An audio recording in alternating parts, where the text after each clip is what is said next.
Bonjour à tous et bienvenue dans cette nouvelle vidéo consacrée à Total War Warhammer, c'est Atlas Maximus et aujourd'hui on va continuer sur notre lancée pour la présentation des nouvelles unités apportées par le DLC The Grim and the Grave. Et on va commencer par les seigneurs légendaires qui ont été apportés. On va essentiellement parler de ça en fait, des seigneurs, des nouveaux seigneurs qui ont été apportés au DLC. On va commencer par les légendaires et après par son homologue mais en générique en fait. Et on va commencer par Volkmar. Volkmar, on va voir ses statistiques de base. Prière de bataille, oui, il peut apporter qu'est-ce qu'il écrit? Et cette unité peut apprendre des prières afin de soutenir les alliés et de vaincre des ennemis au combat. Bon, d'accord, ça c'est le principe de base du prêtre guerrier. Comme vous aurez pu le voir ici, c'est quasiment la même chose. Les prêtres guerriers, bon, Volkmar, il a un pool de PV de 3201, qui est plus que Karl Franz, ça veut dire que c'est très considérable quand même, non négligeable. Il a moins d'armure, Karl Franz il en a 100, Volkmar il en a 50, du coup il faudra pas s'attendre à ce qu'il tank aussi bien que Karl Franz. Commandement 80, c'est très correct, vitesse correcte, enfin c'est la vitesse de base de quasiment tous les généraux, si ma mémoire est bonne, 35, oui c'est très bien. Attaque en mêlée 50, c'est correct, il a attaque magique et attaque enflammée, ce qui inflige un peu plus de dégâts aux unités en armure et surtout très efficace contre les unités mort-vivantes et spectres. Défense en mêlée en 38, c'est quand même pas mal, par exemple si on le compare à Karl Franz. Karl Franz qui lui il en a 30, bon en même temps il a moins d'attaque en mêlée, ça se rejoint. Par contre, il a moins d'attaque... comment dire, il a moins de puissance des armes que notre cher ami Karl Franz et il a moins de perforation d'armure, il en a 150 que notre Karl Franzu, il en a 290. Voilà, c'est juste pour faire un petit comparatif des dégâts au corps à corps. Mais qu'est-ce qu'il a de plus? On va remarquer ici qu'en fait il a les mêmes sorts qu'un prêtre guerrier, quasiment. Sauf que, petit trick, j'ai découvert ça à ma grande surprise, c'est des effets améliorés. Ils sont mieux que les effets de base des prêtres guerriers, qui, pour moi, personnellement, je trouve ça totalement légit.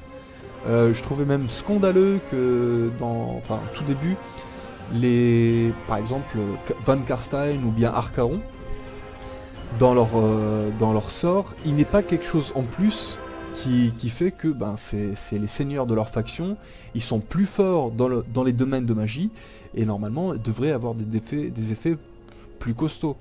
Non, ils n'avaient pas rentré ça, c'était pour un souci d'équilibrage je suppose, mais en attendant c'était tout pareil, que là non. Volkmar il est mieux, c'est tout, il fait la même chose mais en mieux, c'est bien. Du coup il a la même chose que notre cher ami le prêtre guerrier, on l'enlève. Il fait quoi?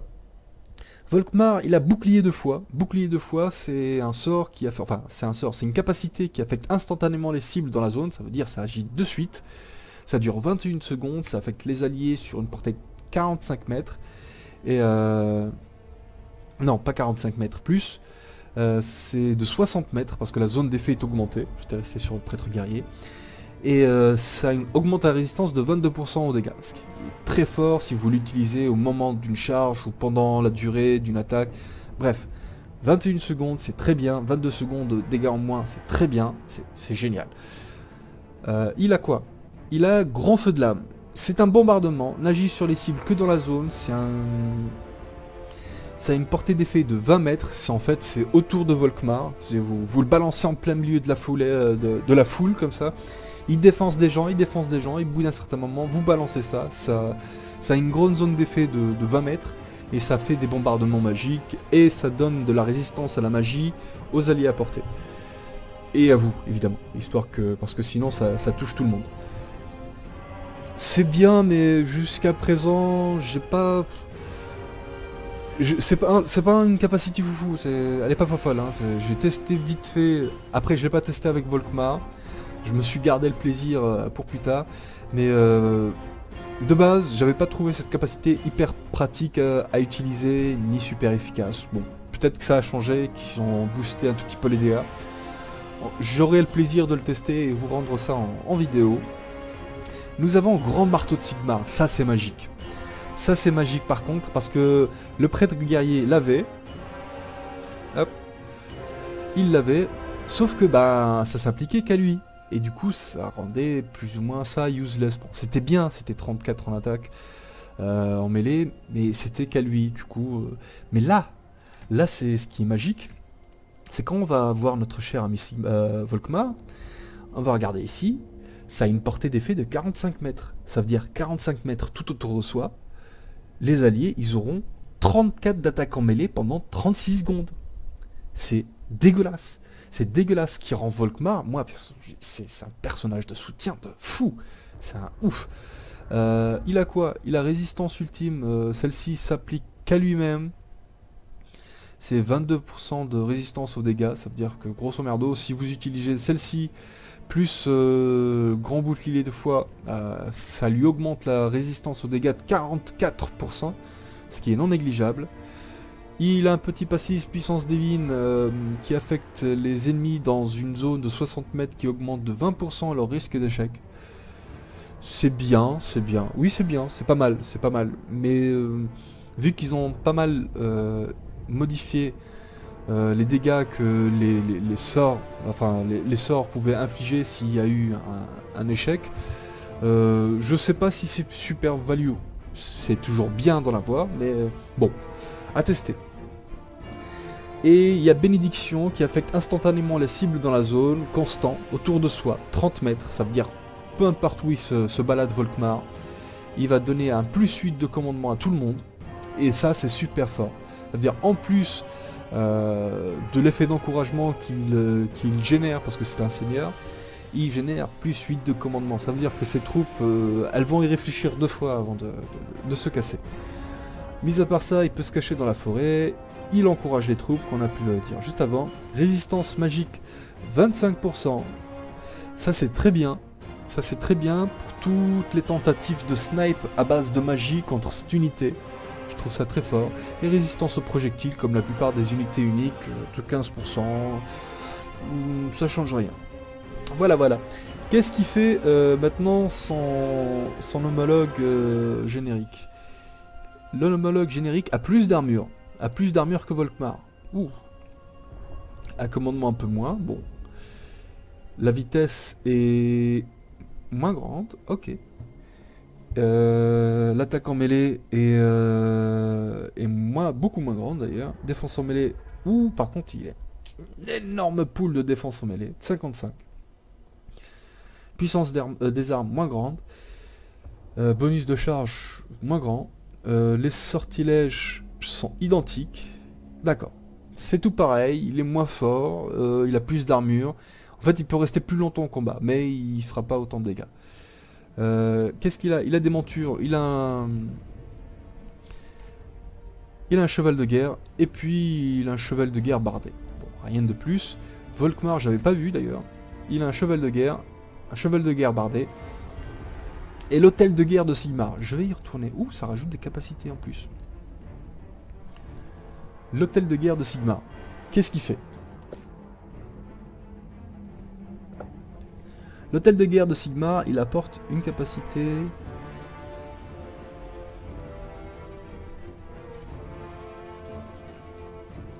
Il apporte plein de capacités. Bon, on va voir ça de suite. Déjà, il provoque la peur et la terreur. C'était pas mal du tout. Ça le rend indémoralisable. Jamais de sa vie il va fuir. C'est un nouveau... c'est un nouveau Thorgrim.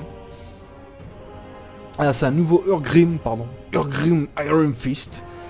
Et il a quoi? Il a quoi? Qu'est-ce que c'est que ça? Pourquoi j'arrive pas à voir...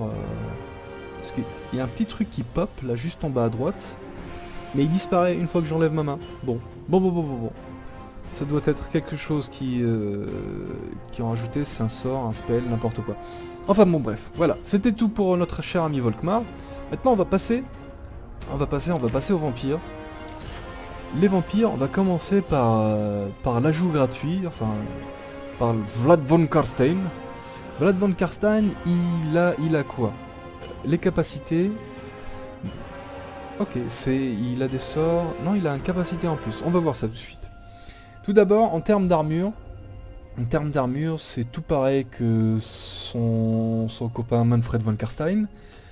Le commandement, il en a un peu plus que Manfred.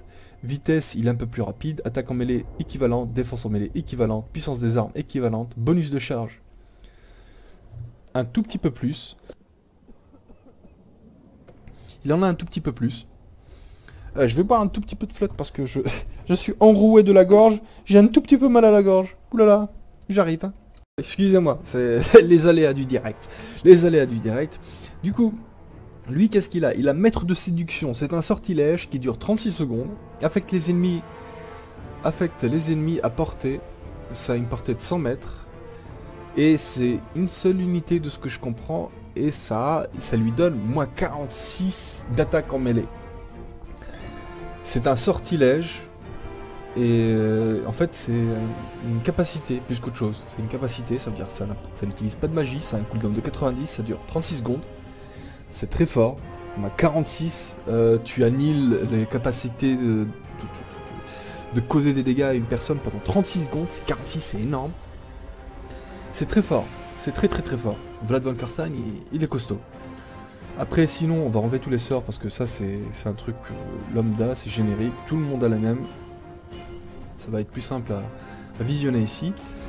Il à la fin génère les PV des combattants. Ça veut dire que tant qu'il se combat contre des unités, il va se régène. Ce qui est très bien. Ça reste la même chose que pour les autres vampires. Aura de sombre grandeur. Constant autour de soi, moins 4 de commandement. D'accord. C'est pas mal du tout. C'est pas mal du tout. Ça veut dire qu'en plus de causer la peur, il a ça, ce qui réduit grandement le commandement. Enfin, grandement, c'est 4. Mais 4 des fois, ça change la donne. La malédiction de la non-mort. Optimisation constant autour de soi. Affecte les alliés à portée. Mort-vivant. Actif s'il jette un sort. Ça régénère, oui, c'est la même chose que pour les autres nécromanciens. Tant qu'il jette un sort, ça régène la vie aux unités à portée sur toute la map. Sur toute la map. Et ça ressuscite des combattants morts. Mais tant qu'il jette des sorts, ça marche pas autrement. Désintégration, ça c'est dû au mort-vivant. Pareil, c'est qu'il ne fuit pas, il reste au combat. Par contre, il se désintègre. Et sinon, c'est à peu près tout. C'est à peu près tout. Et il a assiégeur, cette fameuse capacité qui faisait que il défonce les portes tout seul. Des montures, il semblerait qu'il n'en a pas. Il se déplace tout le temps à pied. C'est un piéton. Il aime beaucoup marcher. Bon voilà. Là maintenant on va passer à Helmangorst. Helmangorst, déjà il a une monture. Lui. Charrette macabre funette des frères Gorse. Je vais voir ça tout à la fin.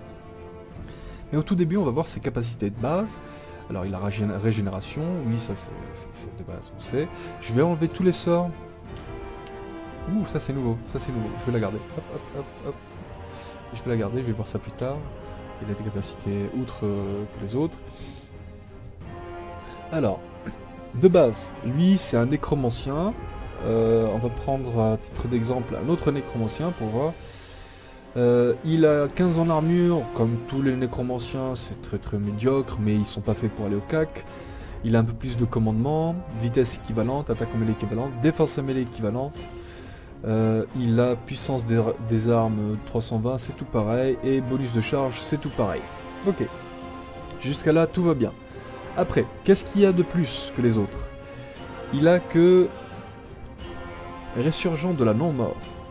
C'est une capacité de buff qui buff les alliés à proximité pour leur donner une capacité à résister plus longtemps. Ça existe sur quasiment tous les héros du jeu, ça rajoute 36 de défense, ça dépend, je crois que les hommes bêtes ça leur ajoute 36 d'attaque en mêlée, et puis 16 de commandement, ça leur permet de tenir plus longtemps, ça a une zone d'effet de 45 mètres, bon, on passe dessus. Sortir de la tombe. Sortir de la tombe, c'est une optimisation, ça dure 19 secondes, ça a une portée de 60 mètres, ça ne peut pas être utilisé si l'armée est pleine, ou s'il est en escalade, visée impossible s'il est en escalade, ou s'il est sur un mur, enfin s'il vise sur un mur, ça génère une unité de garde des cryptes. Ça génère une unité de garde des cryptes, c'est C'est pas mal du tout. C'est pas mal du tout, du tout, du tout. Et je pense que... non, c'est la même chose, c'est la même chose. Ça génère une unité de garde décrypte. Les gardes de décrypte, c'est des unités costauds. Hein. Ça change un peu des zombies et des soldats squelettes. C'est des unités costauds quand même. Par contre, on peut les utiliser une seule fois, contrairement à l'autre sort. Ça coûte 18. Ça fait quand même une unité de garde décrypte gratos. Et si vous les sortez dans le dos des ennemis, ça peut faire un carnage. Hein. Ça peut faire un carnage. Et c'est quand même une unité. Enfin, gratos, non. En fait, vous troquez son montant en argent contre un montant en magie. Et des fois, la magie, surtout pour les morts vivants, elle peut être très utile. Enfin bon. Régénération, oui, ça ne change pas. Ça non plus. Maître des morts affecte instantanément les cibles dans la zone. Constant affecte les ennemis sur le soir. Régénère les PV des combattants. Ça, c'est la même chose que les nécromanciens. C'est leur passif. Le reste, ça ne change pas. Et il semblerait que notre cher Elmangorst, sa capacité à pouvoir mettre des... Comment dire, que toute son armée soit... et des dégâts de poison, ne s'applique pas en multijoueur. D'accord, ok, bon. Ce que j'avais lu au tout début était faux. Ça ne s'applique pas au multijoueur. La capacité d'Elmangorst, qui est un peu particulière, que je trouvais un tout petit peu broken, c'était que toutes les unités dans son armée avaient attaque empoisonnée. Toutes sans exception, et c'était dégueulasse. Apparemment, en multijoueur, ils ont jugé que ça pouvait être un tout petit peu broken. Ils ont dit non. On ne va pas faire ça, on va faire un truc plus ou moins équilibré, et on ne touche pas. On ne touche pas, ça sera tout pareil, il n'aura pas de bonus en plus pour l'armée. Moi je trouve ça bien, parce que sinon je pense qu'il y aurait eu de l'abus, Et là on va passer au Roi Ghoul Strigoi. Son Roi Ghoul Strigoi, si je le prononce bien. Le Roi Ghoul Strigoi, il a 15 en armure, très peu, ce qui veut dire. Il a commandement 60, ce qui est médiocre un peu pour un seigneur. Soyons honnêtes, c'est 60. Il a quoi? Il a une vitesse de 50, contrairement aux autres vampires. C'est très très rapide. Attaque en mêlée 50, contrairement aux autres, c'est moins fort. Il a moins de défense en mêlée. Par contre, la majorité de ses dégâts, c'est des perces armure. Il a un bonus de charge qui est un peu plus grand. Oui, bon. Et puis il attaque empoisonnée. Ce qui est très fort. Ses capacités, on va lui enlever ses sorts. Hop, hop, hop, hop. Oh, attends. Il a des sorts. Ces sorts, c'est la combinaison entre de la magie de la mort et de la nécromancie. Mais c'est fort ce truc. Alors, buveur d'esprit, c'est fort. Invocation de Naak, indispensable à l'armée vampire. Fatalitas, très très fort, sans doute l'un de mes meilleurs sorts. Dévoreur d'âme combiné à Fatalitas, dégueulasse. Regard de Nagash, un sort qui one-shot, si vous avez de la chance, à peu près tout et n'importe quoi. Et ça c'est vers la fin. D'accord, ça c'est un bonus. Franchement, moi je dis oui. En fait, ils ont pris un condensé des deux domaines de magie, ils les ont rassemblés. Et je trouve que, bon, mis à part le vent de mort qui n'est pas là-dedans, je trouve que ce pool de magie est extrêmement bien. Ils ont pris ce qu'il faut, pour rendre l'unité forte. Parce que je me disais, tiens, au corps à corps, elle va pas faire le café, même si elle se régène et tout ça. Mais en fait, non, pas du tout. Elle est très très forte. Rien qu'avec ces sorts-là, c'est très très bien. Ah oui, j'avais oublié de parler de... Je vais reparler de la monture de l'autre, parce que lui, il a une monture. Du coup, on va enlever les sorts, parce qu'on sait c'est quoi. Juste celui-ci, on va le garder. Et on va regarder ses capacités. Alors, optimisation, 24 secondes, affecte les alliés à portée, 100 mètres ou soi-même. Plus 20 perforations d'armure, oui, bon, c'est un passif qu'on a l'habitude de voir chez les vampires. Conduit arcanique, bon, ça augmente la régénération de magie. Génère une unité de Ghoul Decrypt.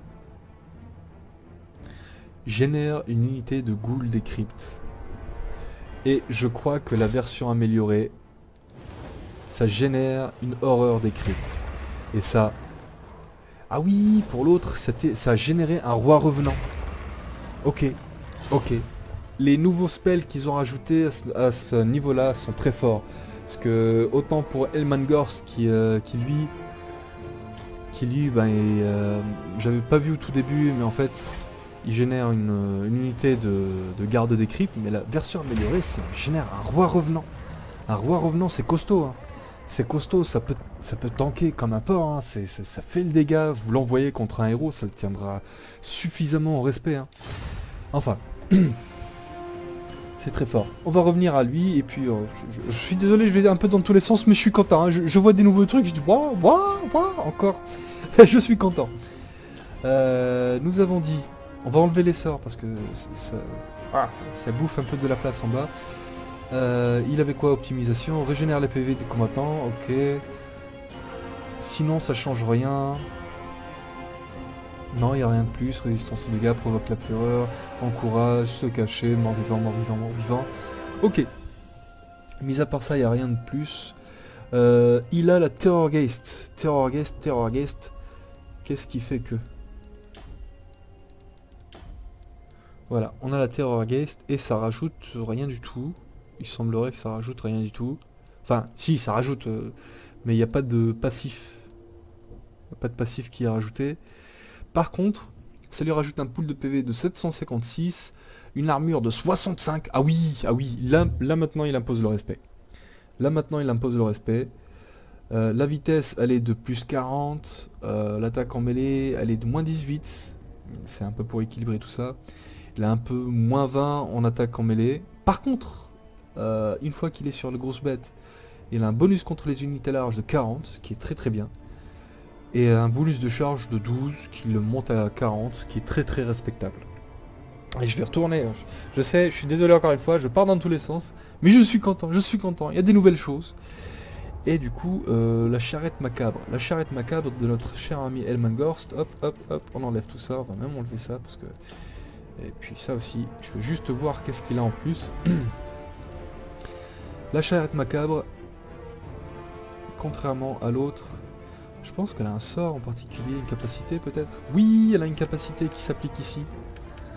D'accord, j'avais pas vu ça sur l'autre, faudra que je m'attarde. Alors, bourdonnement maudit, relique de corruption, ça c'est nouveau, ça n'existe pas. Le fait est que quand tu mets ta monture, ils augmentent des capacités. Vigor mortis, on prend. C'est juste pour voir. C'est juste pour voir. Ça c'est pareil, ça c'est pareil, ça c'est pareil. Ok. Du coup, c'est quoi?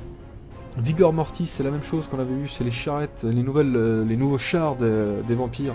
Ça augmente de plus 8 d'attaque en mêlée, plus 8 de défense en mêlée. Pour les alliés à 45 mètres. Cause des dégâts aux combattants. Oh la vache! Ça c'est très fort. Enfin, je l'ai pas encore testé sur le terrain encore une fois. Mais je trouve des dégâts directs constants à des unités, juste en laissant une unité en plein milieu, c'est costaud. Et puis affecte instantanément les cibles dans la zone constant autour de soi, régénère les PV des combattants. Ok. En fait la charrette elle peut devenir très très sympathique. Est-ce que l'augmente des statistiques? Sans doute, n'est-ce pas? Ça augmente de 1381 de PV, plus 30 d'armure, ça le rend très résistant. Pour un nécromancien tout du moins. Attaque en mêlée, ça diminue de 5, vitesse de 12, ça augmente de 12. Et puis bonus de charge, ça augmente de 6. Bon. C'est pas non plus... ah non, ça diminue de 6, sa vitesse diminue de 12 alors qu'il est sur une charrette. Bon, on va dire que la charrette elle est lente. Ok. Du coup, je vais faire un petit... je vais ressauter du côté de l'Empire parce que je pense que j'avais loupé quelque chose. Hop. Volkmar le Sévère. On prend ça. Qu'est-ce que c'est sa nouvelle capacité? Bon, ça on sait, ça aussi. Et c'est... Ah ouais! Il a un vortex. Le monsieur peut causer des vortex. Un vortex gratuit. Ça veut dire qu'il ne coûte pas de magie. Bon, il a un cooldown de fou. Mais il a bannissement. Ça... C'est un sort de vortex des mages lumineux. Si ma mémoire est bonne. Et c'est pas le meilleur des vortex du jeu, mais c'est un vortex gratuit, ça a le mérite d'exister. Alors bon, moi je dis oui, je suis d'accord, Bon, je pense que j'ai fait le tour des héros, des seigneurs, pardon, excusez-moi, des seigneurs des nouvelles factions, qui étaient Elmangorst, Vlad von Karstein, le roi Strigoi. Et pour l'Empire, notre cher ami Volkmar le Sévère et l'Archidiacre, sa version générique. Et ma foi, c'est fort bien sympathique. Je suis surtout content du Volkmar le Sévère, il a des capacités de ouf. Je pense que ça... Il vaut vraiment le coup de le jouer en multijoueur, sa capacité à buffer tout le monde. Après, il est un peu plus... il est un peu plus fragile que ses compères seigneurs de guerre là, mais sa capacité à buffer toutes ses unités le rend très très attrayant. Enfin bon. J'espère que cette vidéo vous aura été utile.